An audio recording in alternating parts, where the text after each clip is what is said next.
وَجَعَلَنِي مُبَارَكًا أَيْنَمَا كُنْتَ. And He made me blessed wherever I may be.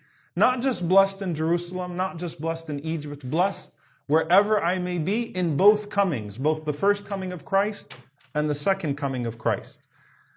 وَأَوْصَانِي بِالصَّلَاةِ وَالزَّكَاةِ مَا دُمْتُ حَيًّا. And He has entrusted me with the prayer and with the almsgiving, with the zakah, as long as He is alive. And Isa alayhi salam, in both comings, will uphold the law of the prophets before Him. If you think about it, the first coming, Isa upholds the law of Moses. The second coming, Isa upholds the law of Muhammad alayhi salatu wassalam.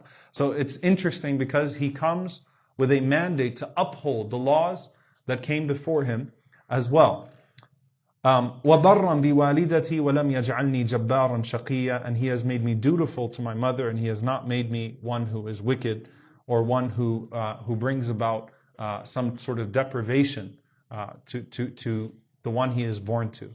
And Ibn al-Qayyim says that one of the signs is very powerful. He says one of the signs of the wickedness of Bani Israel at that time was the disrespect to the parents.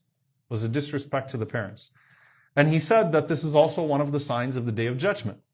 Right? One of the interpretations of the hadith that al-amatu talidu rabbaha, that a woman would give birth to her own master, is speaking to the idea of children treating their parents like slaves.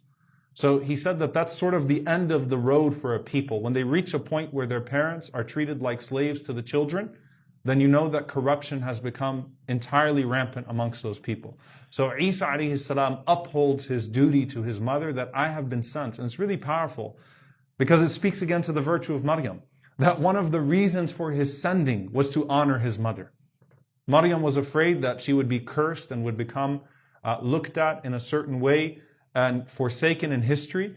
But Isa alayhi salam will always testify to the honor of his mother, Maryam alayhi salam, and is a part of fulfilling that honor. So, وَبَرًّا بِوَالِدَتِي وَلَمْ يَجْعَلْنِي جَبَّارًا شَقِيًّا. There are other prophets that came before Isa alayhi salam that raised the dead. There are other prophets, so you can actually read about some of the Old Testament prophets that raised the dead, that raised 700 people at a time. You can read about old prophets that cured the blind, that cured the lepers.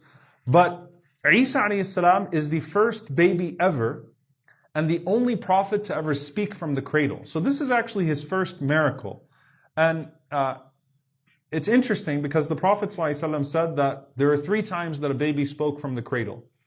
And all 3 times that was to clear a slander. So it was actually to clear someone's name. The first one is the story of Isa alayhi salam when he spoke to clear his mother's name.